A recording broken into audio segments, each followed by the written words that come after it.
So welcome back, guys. Getting more into this subject of cannibal giants in the Americas.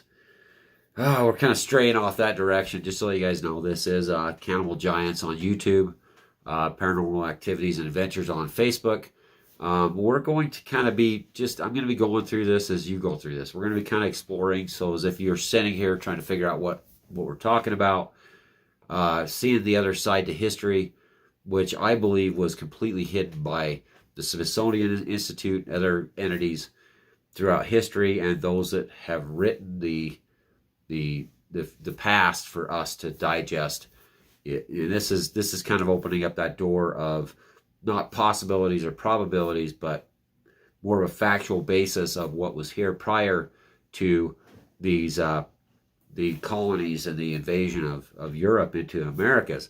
Now, Spain, a lot of the conquistadors have pictures, illustrations of their conquest of the Americas, and this is one of the pictures that was shown in books and writings by the Spanish, and they encountered a light-skinned giant here, a large human being that was tattooed, worshipped false idols, false gods, and they clearly, the Spanish depiction of Native Americans in the East when they hit the Mississippi, Florida, these were not of indigenous native heritage as far as anybody can tell from what we have today.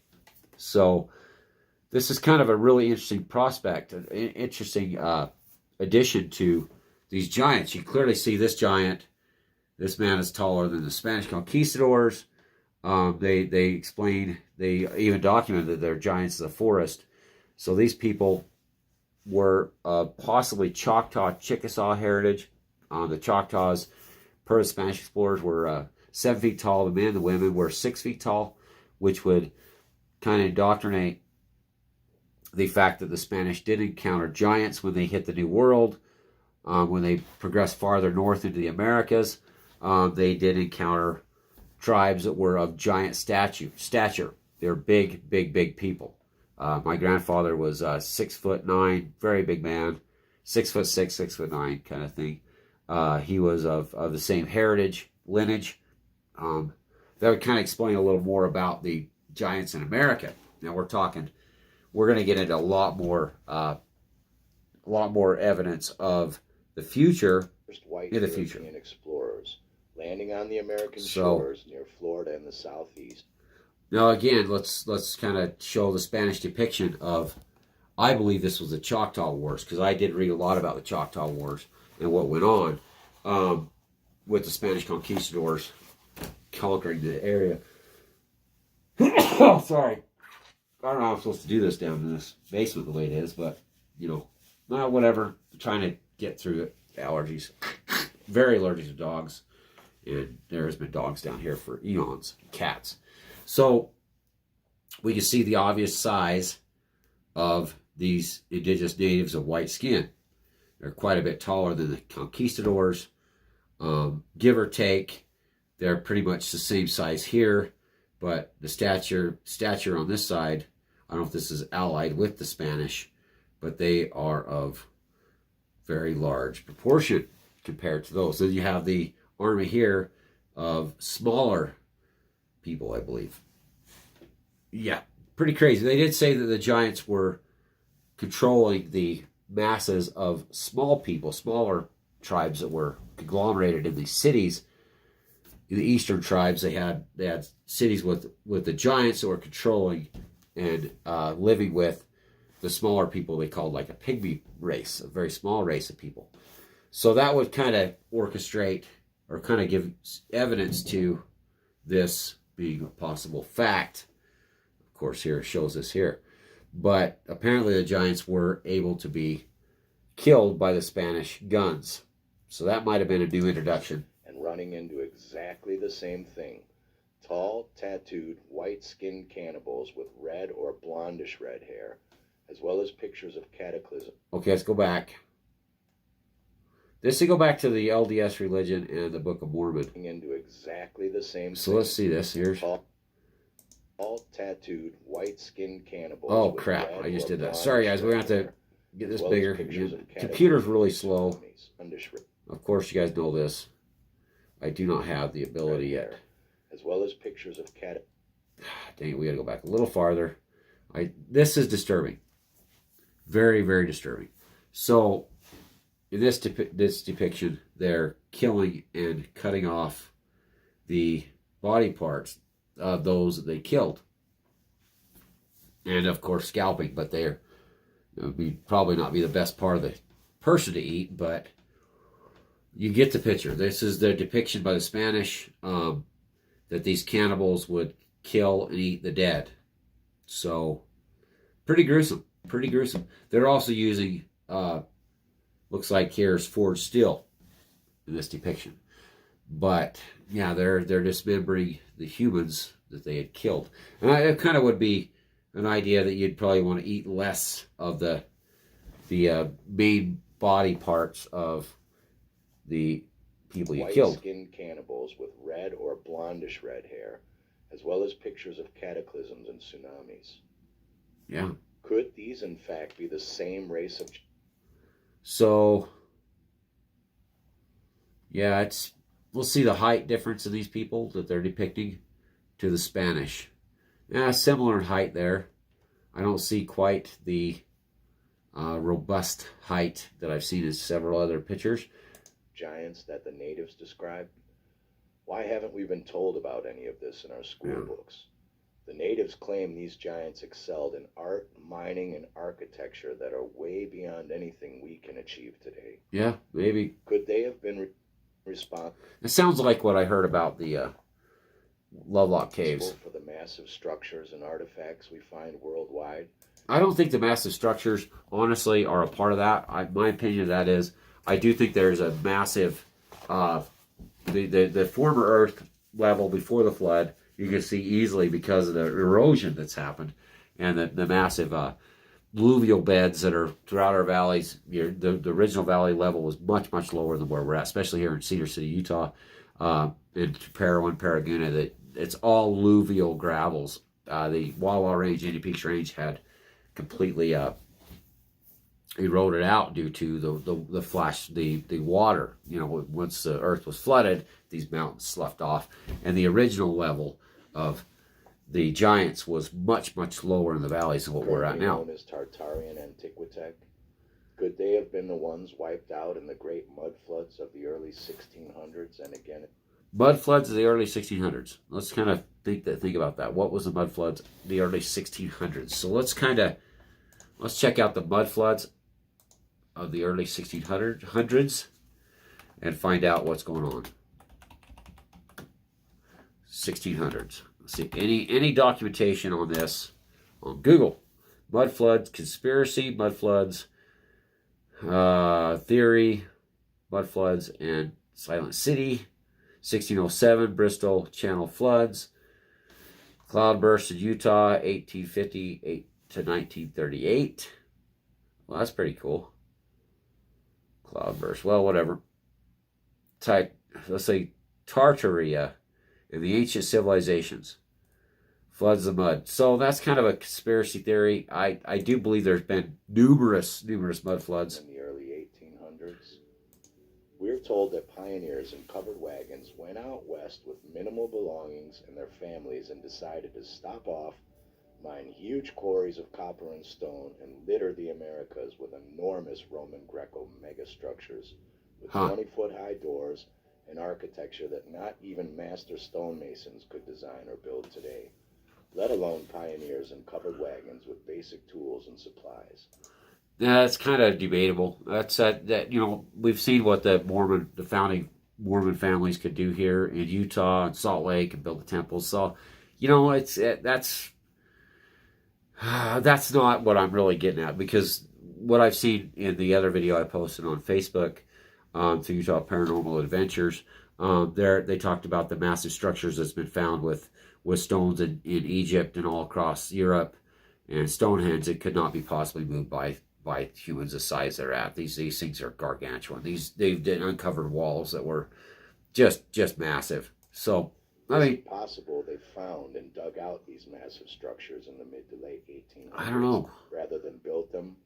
If so, who built them previously? We'll examine what the Comanches had to say about these master-crafting white giants. Well, let's see, because the Comanche, we covered this. I did this in a video about the ancient Aztecs that were known as the Shoshone people to the Spanish conquistadors and those that settled San Antonio. That the Comanche are the Aztecs, and the Aztecs that flooded into Mexico and conquered Mexico. But the Aztec Empire is right here. This is where the Utah and the Great Basin and northern Utah are part of the Shoshone people, the Aztecian dialect, and up through the Uinta people, the Utes and the Ores, all speak the Aztecian dialect. So, you really got to think about, and we can explain that in my other video, but I talked about that, the reason why there was such a mass population here due to the inland sea. And we'll kind of get to that in another video. The Spanish map of the inland sea that was actually the Great Basin, and the Lovelock Caves were all underwater at one time. So that entire desert between the Sierra Nevadas and this side of Nevada and Utah, which is like the Indian Peaks Range, Hamlin Valley Range, all the way up into the Great Salt Lake, and then the Wasatch Front was what blocked it there, and that's why the Great Salt Lake was left over, and down into they call Pine Valley Unit, and back over through the Zion Unit, which kind of held the waters back, and that's the trajectory or the shoreline of the ancient inland sea that divided California, which was an island, to the actual Americas, the northern Americas that were. It was an island to its own. All of California was an island at one time. That's where the Giants and the ancient Shoshone peoples, which is the Aztec Empire, fought. That once this inland ocean dried up. The Navajo about the giant Starnake people. The Choctaw about the giant Nahulo people. Okay, so the Choctaws did defeat them. I read that story. The Choctaws, the giants, the Lhasa giants were eating their children, and with the European guns, they went in and killed them all. They finally destroyed them all. So I've read about that. The Paiutes about the giant Sitaka cannibals of the West. Now these are the true Shoshonean people. Very, very, very advanced in fighting the giants. From what I understand, they did win the massive war against these people. But again, you can see, like I talked about in my previous video, reproduction. The ability of this group of people to have a high rate of reproduction versus the giants, which would have had a lower rate of reproduction, especially when the inland sea dried up and the resource per giant was depleted. The Spanish conquistadors, the settlers of San Antonio talked about the Shoshone people moving south, that it was much smaller due to the lack of resources in the Rocky Mountains, and it kind of stunted their growth.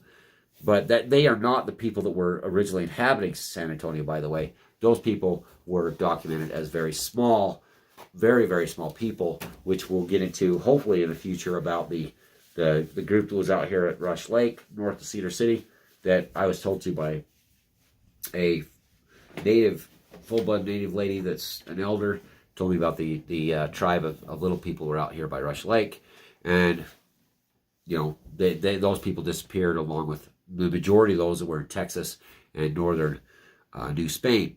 So there is documentation in the history of San Antonio about these people that were of small stature, that could not form a government. They couldn't form, they couldn't do any advancements. They were really bad at farming. They basically lived in brush huts, wiki-ups, because they didn't have that ability to really form anything, because they've been conquered and dominated by two different groups, in my opinion. I think that the Aztec Empire, which was the really, really advanced warlike people we talked about in one of my last videos, and that moved into Texas, conquered Mexico, and those people that we call the Giants, the Nephilim. So these people had been under duress for a very, very, very long time. Very long time. But they had the reproductive level to fight back. And they're very, very, very adapt to their environment. This group of people were fantastic human beings, still are to this day. Chief Rolling Thunder of the Comanches, who inhabited the Great Plains. Okay, so this guy, me studying Native American history, this is not Chief Rolling Thunder. This is Chief Joseph. So there's this guy, you got a guy that doesn't really know what he's talking about. He's not Native American descent, far as I know. He's saying, Chief Rolling Thunder. This isn't Rolling Thunder. This is Chief Joseph, which was a very intelligent, advanced human being, by the way, which was more connected to Earth and spiritualism than most modern human beings. This was a very, very great human being. If you want to study Chief Joseph and his plight for his Bitterroot Valley, you'll be enlightened. I shall fight no more forever. He holds up his gun and he drops it. And he cries, pulls his blanket over him. Because his people, he just wanted to be free. He loved his people and his homeland so much. Now that is angelic. I just so angelic. Just awesome. And that right there is a great human being. Great human being, Chief Joseph. But he's not Chief Rolling Thunder of the Comanches. Who inhabited the Great Plains, gave the following account of an ancient race of white giants in 1857. Okay. He said, innumerable moons ago, a race of white men, 10 feet A race of white men, far more 10 rich feet and powerful than tall. any white people now living, here inhabited a large range of country. Now, he's saying Chief Rolling Thunder. So let's break this down. And hey, kudos to the guy that did this video.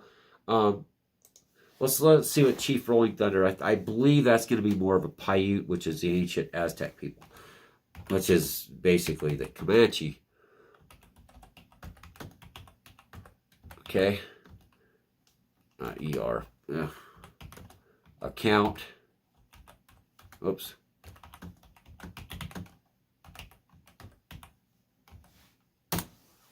Let's see. There we got the same video. I think that's a different one. Return to Chief Rolling Thunder Mountains. Amazing home. Full movie. Race of white giants described by Native American. Let's see if he was a Comanche. I guess he was. Ancient race of white giants described by Native American legends. Several Native Americans, tribes, all separated by some distance. Now, you got to remember there wasn't separation of some distance between Texas and Oklahoma and Kansas, Nebraska versus Utah, the homeland of the great Aztec Empire. These people migrated after the inland sea dried up. So, it kind of debunked that. It only took me a few days to figure this out. But my prior knowledge of the people surpassed a lot of these guys diving into whatever they think. But this talks about the Comanches. Chief Rolling Thunder, the Comanches, the Great Plains tribe, once gave the following accounts of a race of white giants in 1857. Immeasurable moons ago. 10,000 years ago, which is now proven by White Sands. There's a national park down south. They found footprints that predate everything they're telling you in the history books. Like I said, the history books are written by the victors, not by actual facts. You got to look at these historians and see them and go, "Oh, you people were telling me what's going on." Yeah, they couldn't even make it to a shopping trip through Lynn's at this time, or Smith's or Walmart. They'd be completely baffled and probably fall over and die of a panic attack. We've advanced that much intellectually. Anyway, 10 feet high and far more rich and powerful than any white people now living. Here inhabit a large range of the country, extending from the rising to the setting sun. Their fortifications crowned with summits of mountains protecting their populous cities situated in the intervening valleys. Oh, so this, guys, this is what I had this theory way back in the day that this is buried. All this stuff is buried. There's something here that we have to really explore. Let's see. They excelled every other nation which was flourishing, either before or since, in all manner of cunning handcraft. So yeah, they knew this is the angels in that sense. Were brave and warlike, running over the land. They had wrestled from ancient possessors with a high and hiety hand. I don't know what that means. Compared with the pale faces of present day, were pygmies in both art and arms. Rolling Thunder stated that the Great Spirit wiped out the white giants when they forgot justice and mercy and became too proud. Okay, well, that makes sense. That follows along with the Lamanites and Nephites. The Nephites would have been possibly a giant race, but it doesn't really coincide with the Spanish account of the white giants that were here. So they were giant people. So they would have been more of like the Nephilim. Unless there's something in the Book of Mormon, you guys leave in the comments. Maybe there's something to do with the Nephites being of giant stature from the Nephilim. Maybe we should dabble into that next, because apparently history is not a topic a lot of people like, and the studies, historical studies, may be a little lagging in this future age of technology. The Navajos also speak of the race of white giants called the Starnate people. Their legend describes them as a regal race of white giants endowed with mining technologies who dominated the West. Now, this kind of explains the caves that are the diggings out here west of Paraguna. I have a friend of mine that went out there. There is some diggings that are probably predate the Spanish out there, where they did mine for certain metals, enslaved lesser tribes, and had strongholds all through the Americas. They were either extinguished or went back to the heavens. Ta-da! Ta-da! It took us an hour, guys, you Navajos knew this stuff. This is where you got to kind of understand, that the world is completely being lied to in every direction. The history of the Americas and the world, for that matter, because we could go all the way through all of Europe and Asia and go clear down the Middle East, and you're going to find tons of giants evidence. So we've been lied to. Modern historians tend to go by script. I think that this is a very, very huge subject we can get into, guys. We could literally tear down the establishment's ideas. The Navajo, you guys know. The Choctaws, you guys know. Which I'm part Choctaw, part Comanche too. But the Comanche knew. And like I posted on Facebook, there's a tribe that was met by the Spanish conquistadors, or John Smith called the one tribe of giants he encountered was called basically Sasquatch. So, I have to keep my nose. Sorry. If I take my allergy pill, I go get slow. I can't do that, because I have to make this project work. I have to make this work, guys. With your help, we can make this project work. So let's kind of get together and kind of build a community here under Cannibal Giants and Utah Paranormal Activities and Adventures, and others have a lot of digital platforms that can be worked on. So anyway, we got the Choctaws here. Let's talk about the Choctaw tribe, told of a race of giants that once inhabited what is now Tennessee.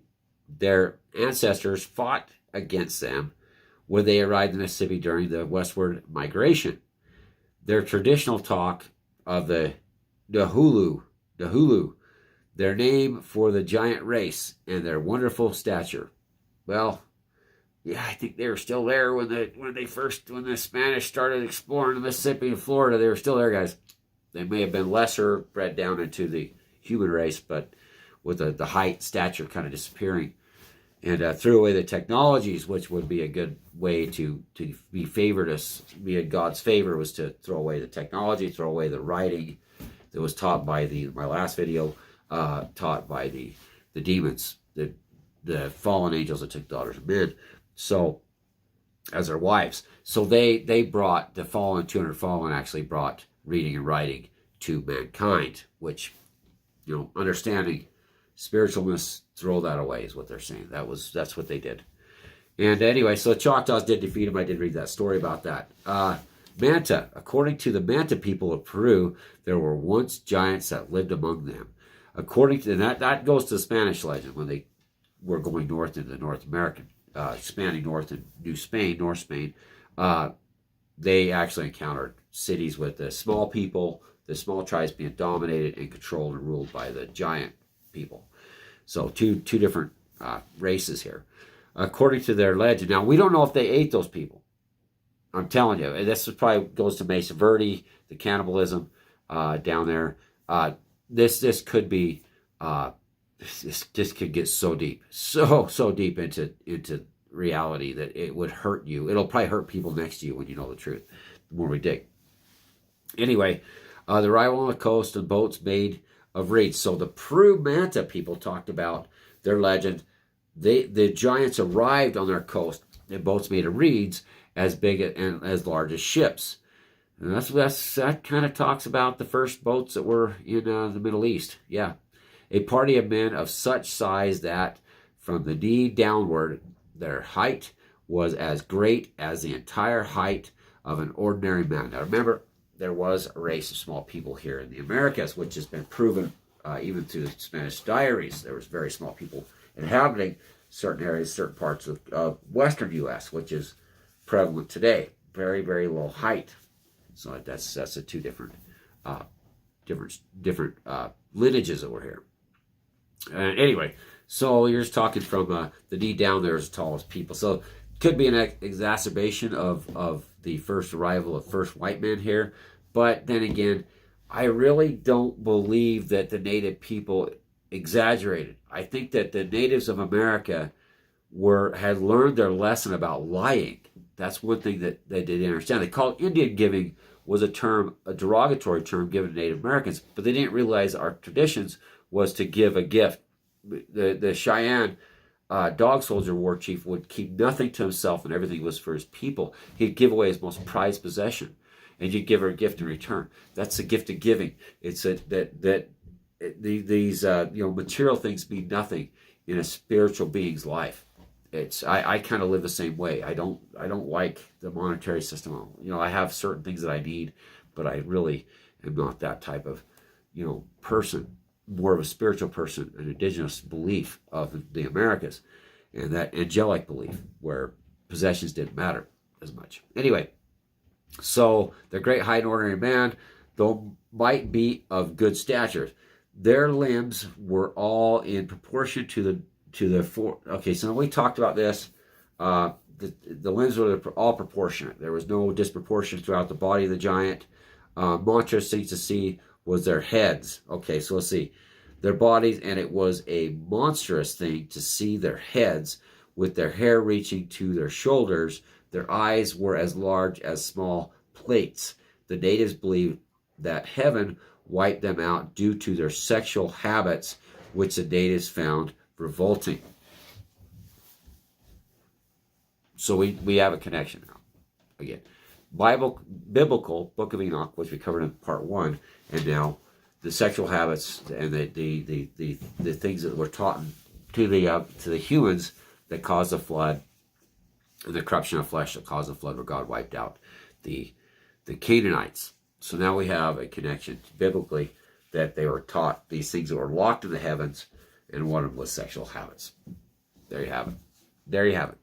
Now remember, the original 200 angels that fell here, that came to the daughters of men as wives and created the Nephilim and the Canaanites, were bound by the archangels here, why the flood happened. So they were buried deep in the earth. That's what I'm getting at.